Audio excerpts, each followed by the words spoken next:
Record, Sure, and man. stop moving around No, so I much so my see chair doesn't squeak like crazy.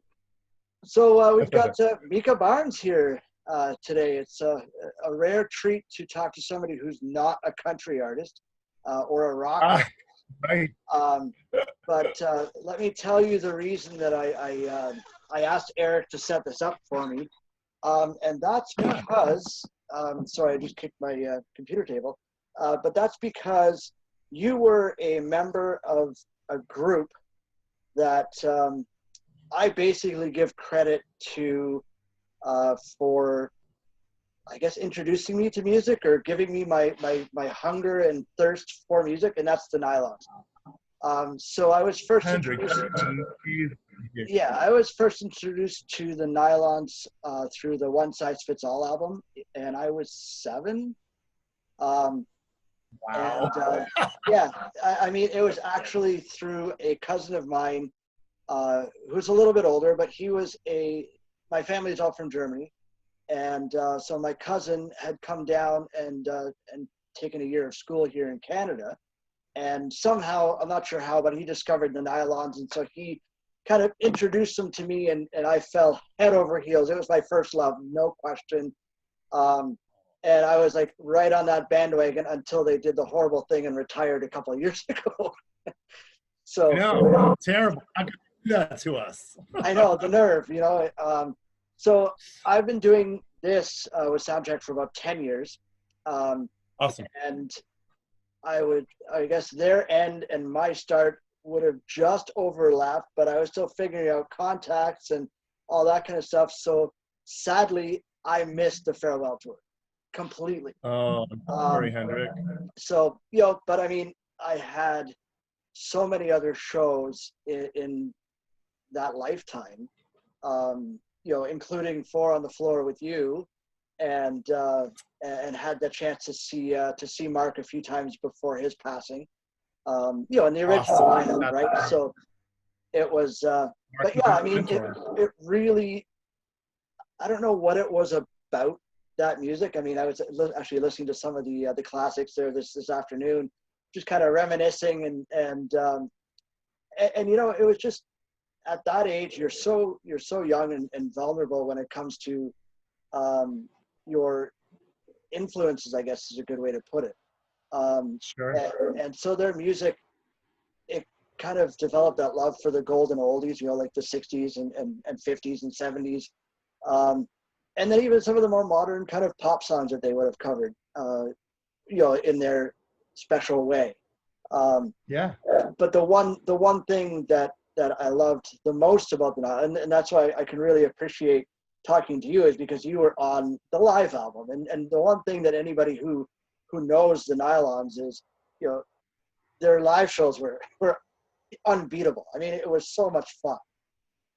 So what was it like to be, I mean, you had the chance to be part of the group while Mark was still with us, pretty much the original lineup. I mean, what was it like? I mean, we lost Mark about a year after that tour, and then Billy came in. But I mean, to be part of something, I mean, even now, I mean, where you're at in your career now as a solo artist, I think if you look back, I mean, what does that mean? Those what, 4 or 5 years for you?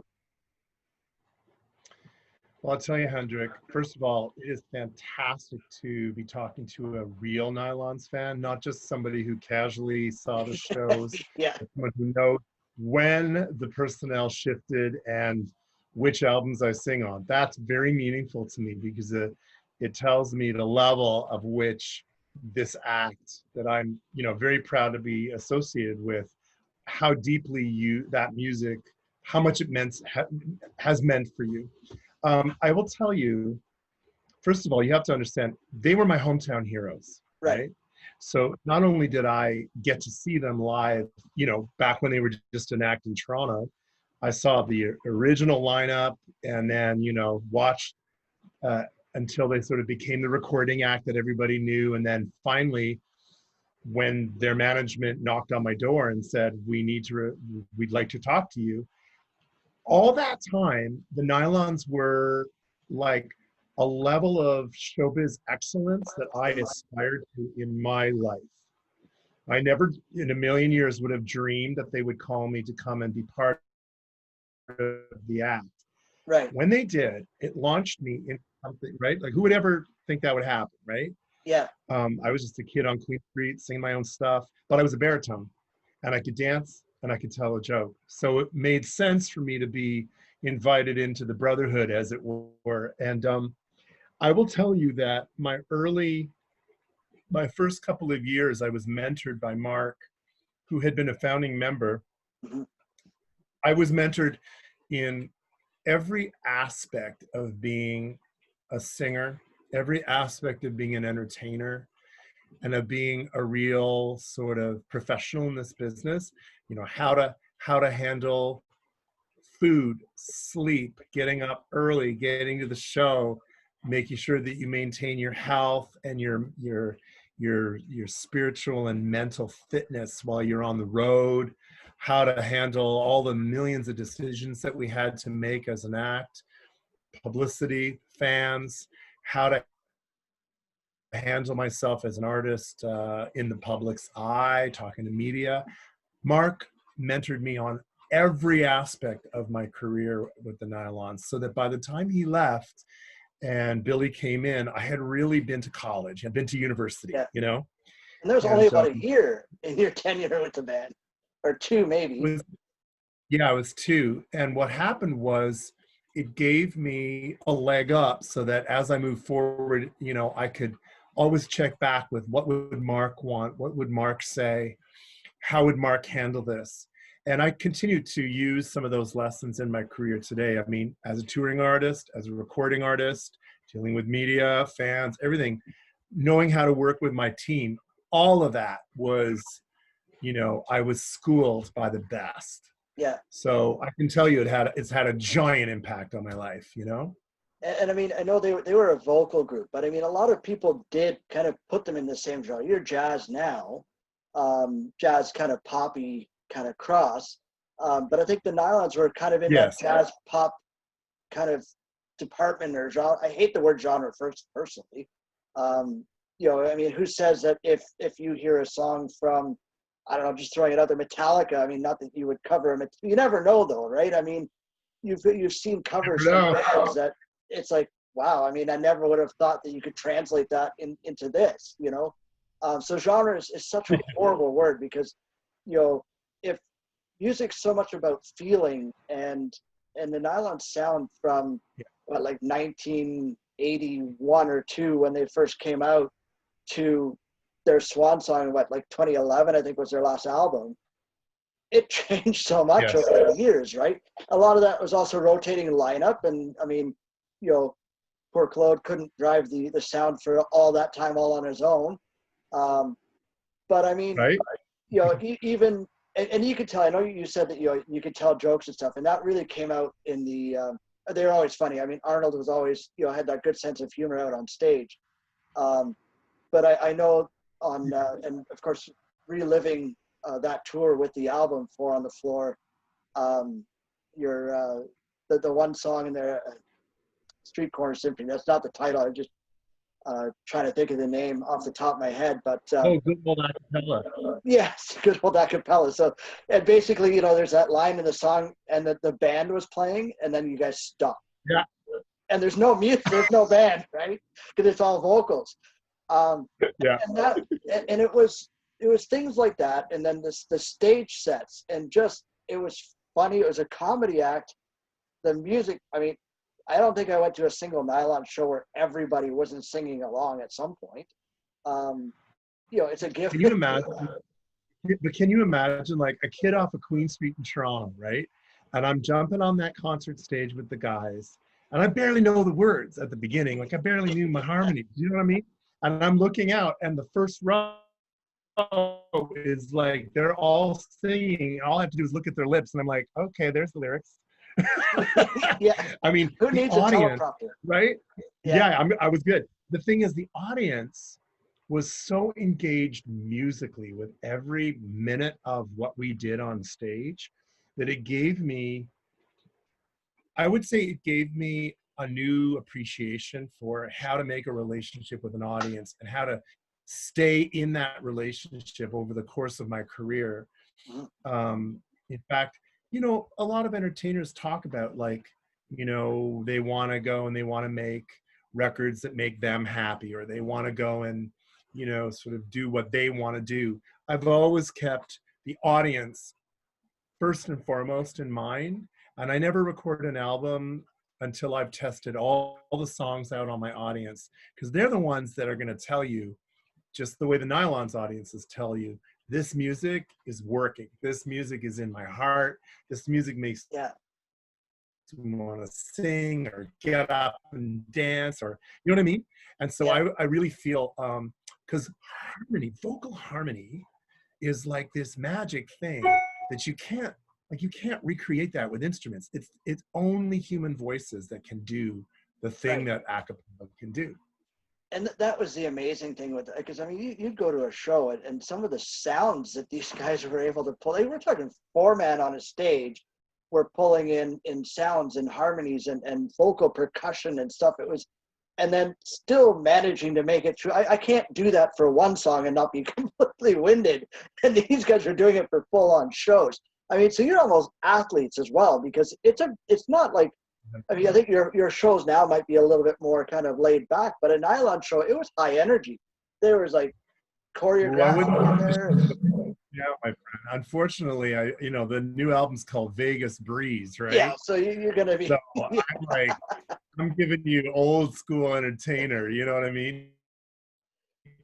But I will say that you are correct when you say that the Nylon shows you had to be like an athlete. I went to a voice coach right away. I was back in dance class right away, because your stamina has to be up to the level of a 2-hour concert. You know, you think it's an hour and a half, and then the audience brings you back for an encore and another. Yeah. Sorry about that. I mean, I was a kid, right? So that was good. Yeah. But, you know, after 3 or 4 concerts in a row, you would feel it. But what it does is it makes you realize, if you don't take care of your instrument, and if you're a singer, that means take care of your body. Right. Absolutely. You know, you have to take care of that instrument. And that was the thing I learned from the guys right away. They were like, okay.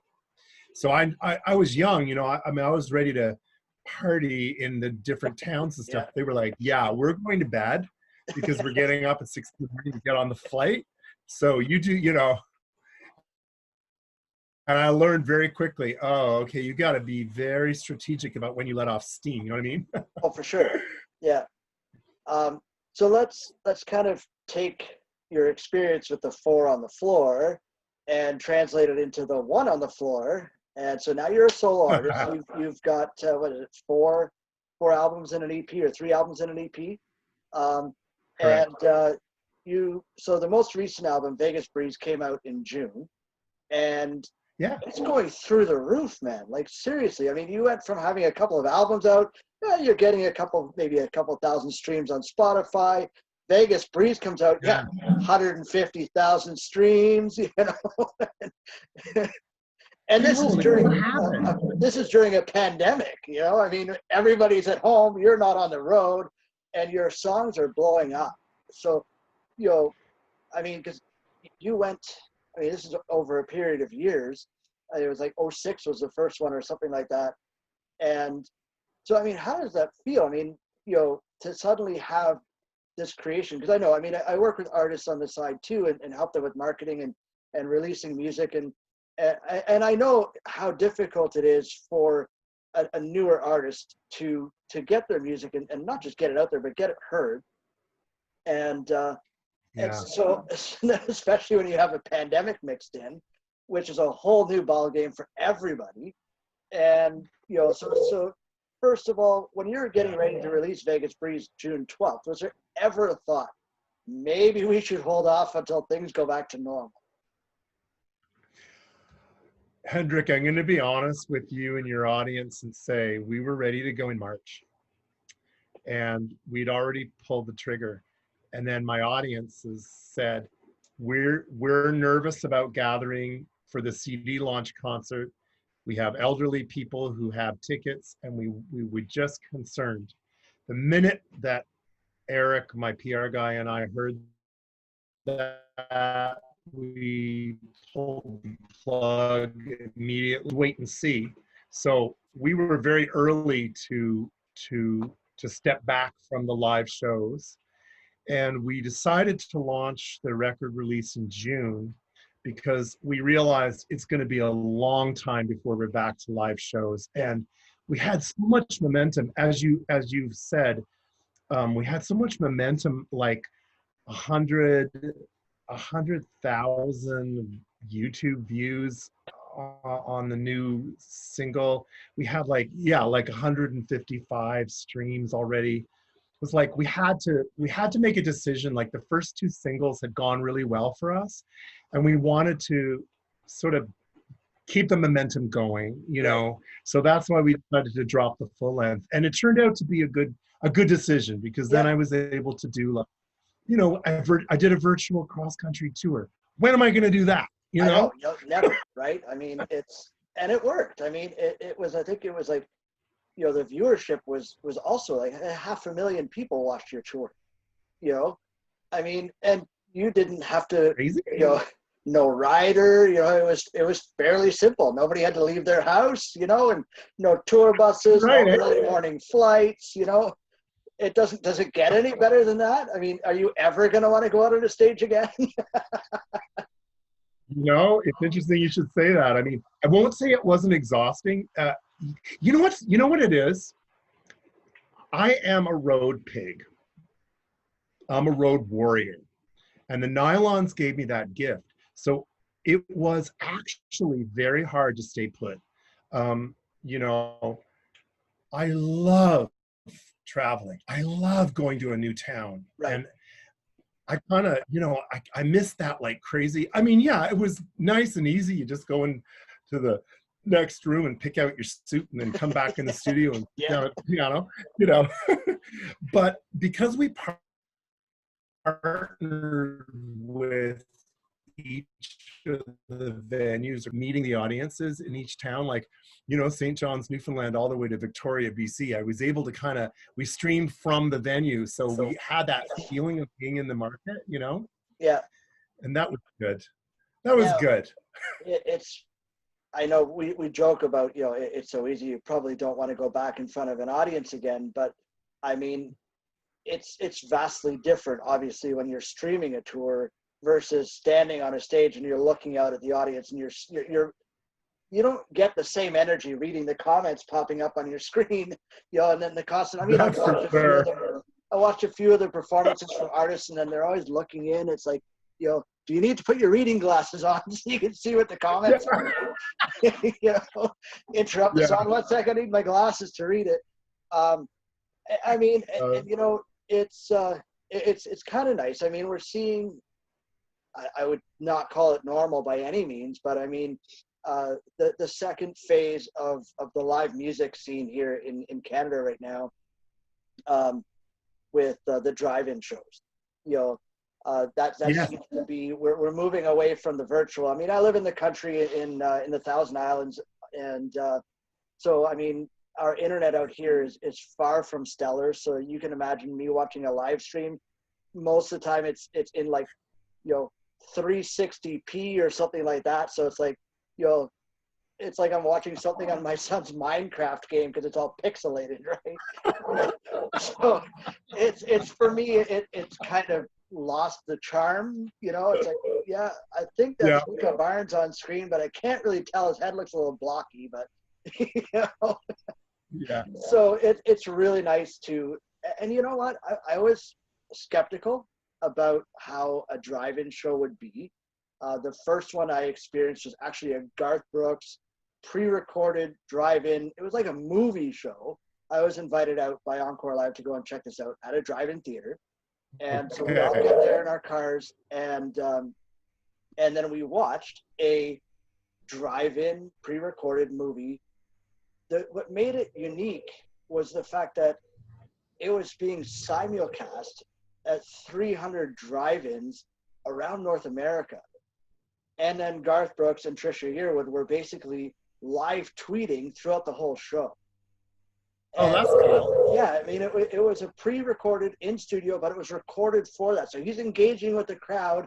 Hey, honk your horns and flash your lights. And it was at first it was a little weird, but then it actually started to work. You know, because then it really, you forget that you're watching a screen, and it felt like he was actually there.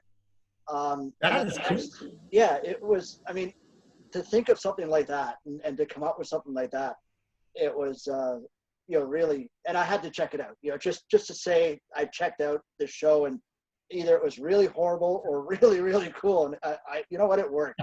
It sure beats sitting in my living room looking at it on a 15-inch computer monitor, right? So, and then I had the chance to go to another show where, you know, it was a drive-in. Now, a little bit luxurious in the sense that I have media access to a lot of the shows, and so we're not always stuck in our vehicles when we get to go to the shows. But, you know, we covered a Brett Kissel show out in Edmonton when he brought his drive-in show out, and, you know, everybody I've talked to that's been to them, they're like, you know what, if this is what it has to be like for the next year, God forbid 2 years, we'll take it.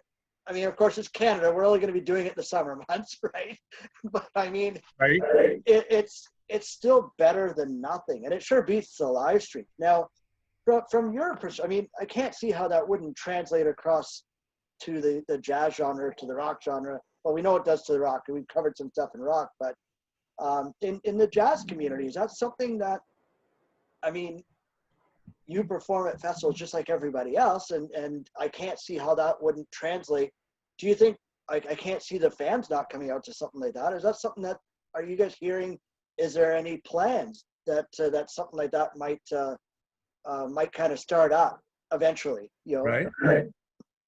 Yeah, I am hearing about that. We're actually in the middle of planning a European release for Vegas Breeze. So my first order of business in terms of what's next for me is going to be putting my band in a venue and filming us performing songs from the album for the European market. Yep. And so we're thinking about like recreating the music in a fairly luxurious setting because of it being sort of old school classic Vegas in its feel. So that's kind of my focus right now. But there's no question that that people are talking about drive-ins as the way to create a sense of community, right? And to get us off of sitting and looking at our damn computers, because we're all tired of that. I know. I think that grew old about a month and a half in. People thought this was going to be short term. We'll do a couple of streams, right? You know, and I mean, it's not looking short term anymore. You know, I mean, but you know what? It's interesting. That's why I wanted to do the coast to coast right away. I was like, let's drop the record, let's do a cross Canada tour, and then let's get the hell out while everyone gets tired looking at their screens. Because I know that by July, no one wants to look at the screen. Yeah, and you know what? The timing couldn't have been better because, you know, around the time that you were wrapping up, we were all getting tired of it, you know, and the realization was kicking in that, we can't do this for another year. We can't just sit here. And then it like tours planning goes into tours, lots and lots of planning, and market research goes into tours.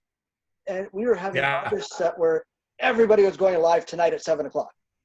You know, so it was like no market research anymore. We had 5 or 6 or 7 or 8 or whatever artists at all different levels, all wanting our audience at the same time. The nice thing is it was online, so you could. The bad thing is that the emerging artists, the ones that really need that audience, weren't getting it because, now I have access to everybody, right? Rather than just you. And, that's right.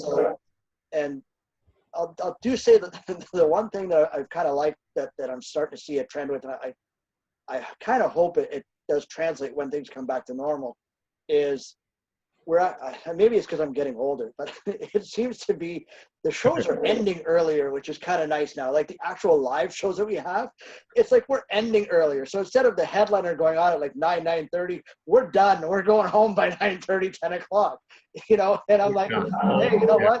I'm in bed by 11. I'm good with that, Um, Right. and I mean, I know there was discussions about this, and there's actual market research that's been done on this kind of thing. And there's some communities that do try that. They have the earlier shows, maybe less bands or less names on the bill, and they kind of cut it down a little bit sooner. And it seems to be successful. So, I mean, Yeah, I that's don't what know. we went. Yeah, I mean, I don't know if that will translate long term, but I mean, it's definitely it's something that I'm liking right now. I mean, you have to keep in mind Yeah. where I am. I'm 45 minutes south, roughly, of Ottawa, and that's just to Okay. city limits, right? So it's about an hour to the venue, and then depending how long it takes to get out of the venue parking lot, you know. So the show Yeah. finishes at 11. You're not home before 12, and I work in Ottawa, so early morning back into Ottawa again. So early nights, I'm fine with that. Um, I so hear you, man. yeah, exactly. I mean, it's great for the artists because you guys are home sooner, and it makes your mornings a whole lot easier. Um, and I think we should just just go with that. We'll start a movement and we'll finish everything early.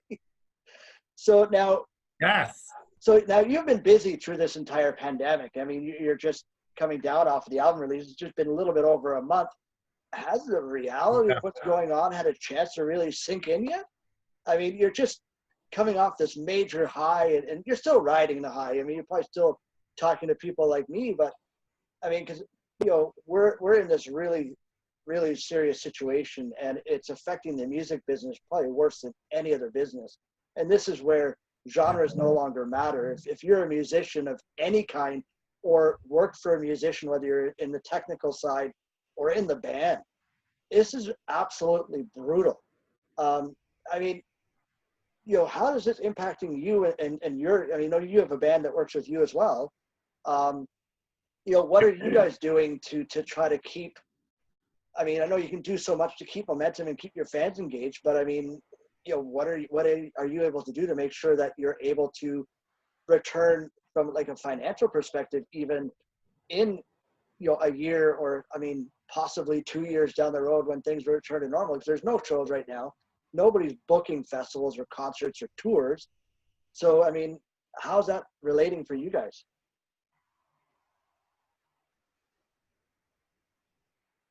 Well, first of all, I'll say that yes, once the initial push for the new album sort of started to quieten down, I started to feel how challenging this time is for everybody.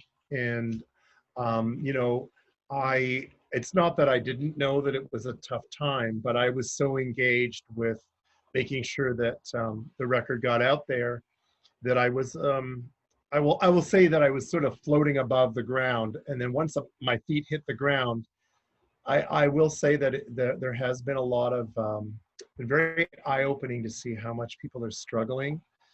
It's true our industry will come back last, but you see people struggling all across the entire panorama of society. And so it's a time where I'm seeing how important it is for us all to support ourselves Yeah. and support each other like times 100. We're seeing overdoses from people whose mental health and addiction issues are really through the roof, people who feel isolated and lonely, and suddenly their economics have crashed, and they can't get the regular kind of support. So it's a really important time in society for us to reach out and really be a part of. Like I do a fundraising thing for for people who fall between the cracks in Ontario, um, in terms of healthcare. And this is the time to really dig in. Personally, I've got sort of two things that are keeping me afloat. One is um, economically, I'm a voice coach. And so I coach all kinds of artists all around the world, including Melbourne, Australia, New York City. In fact, Hendrik, I do a whole lot of country artists. I work with Oh, some wonderful Canadian country artists. And it's one of the great joys of my life is that I'm able to continue to give back to the next generation. So that's keeping me very engaged. And then in terms of my band, which is a very that was the hardest thing, because in March, when everything went quiet, we had begun working on the next album. Right. And then when we had to, get socially distanced for real, we stopped meeting, and we're just now putting together a game plan for getting back together and starting to work on the arrangements. And this is a bit of a scoop, because people don't know this, but because you're such a Nylons fanatic, I should tell you that it is we are looking at a whole bunch of Nylons material. Nice. And we've already got a couple of chestnuts from the Nylons catalog that we're including on the next album. It's all going to be 50s, 60s, and doo-wop classics, old R&B, rock and roll, and right back to the roots, man, right where the Nylons audiences live. Yeah. And we thought it was time for Micah Barnes to sit back into that world. And kind of give back to a lot of the audiences that really helped you build your name. I mean, I think that probably, that's obviously how I know your name. I mean, I would have had no idea who Micah Barnes was before the Nylons, but I mean, right? Anybody who listens to Four on the Floor, I mean, they say your name right on it. I mean, you're the only artist whose name is mentioned on the actual album, right? So Yeah.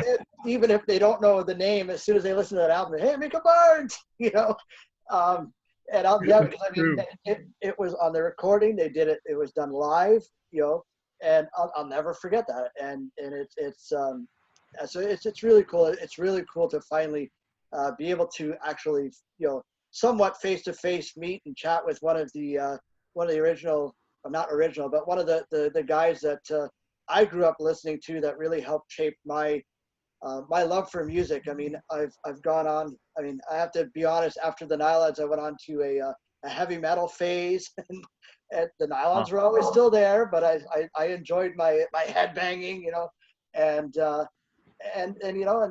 it's brought me back around to the.